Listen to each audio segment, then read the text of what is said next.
Každý deň sa stretávame na mieste smrteľníkov, kde je veľa bojujúcich a padlých bojovníkov. Snažia sa prežiť a byť v ochrane, nikto nečaká, kedy koho tma napadne.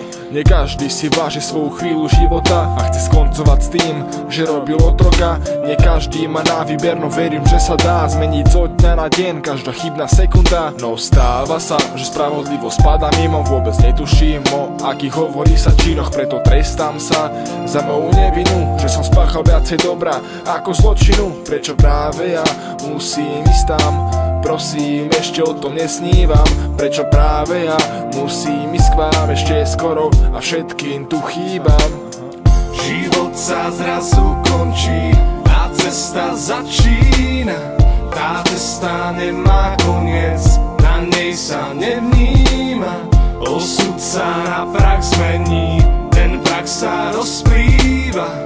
Vo vašich srdciach naží spomienka ostáva. Pýtal som sa vždy, bude to takto na veky? Budú odchádzať len dobrí a opak neriešiť? Kde je vlastne zákon na stanovenie pravidla? Je to osud, ale ten sa nikdy nepýta. Mám určený svoj, krátky dlhý diel, ale nikdy nedosviem sa, keď dorazím na cieľ. Neviem sám, čo mi osud prinesie, či ma položí na zem, či na ruky vyniesie. Raz príde čas, kedy chlad ma objíme a budem musieť ísť tam, kde sú duše nevinné. Vtedy zahalí ma smútok a vidím biely dym. Je tu šťastie, u niekoho bolesť cítim. Vidím plač, ranu v srdci nehanú. Prečo muselo to skončiť práve na dramu? Celý život pred očami v rýchlosti zjaví sami. Nedostal som ani šancu, v srdci som stále s vami. Život sa zrazu končí a cesta začína.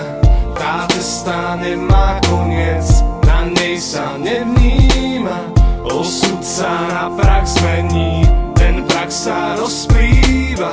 Vo vašich srdciach naží spomienka ostáva. Život sa zrazu končí a cesta začína. Tá cesta nemá koniec, na nej sa nevníma. Osud sa na prach zmení, ten prach sa rozplýva. Vo vašich srdciach naží spomienka ostáva.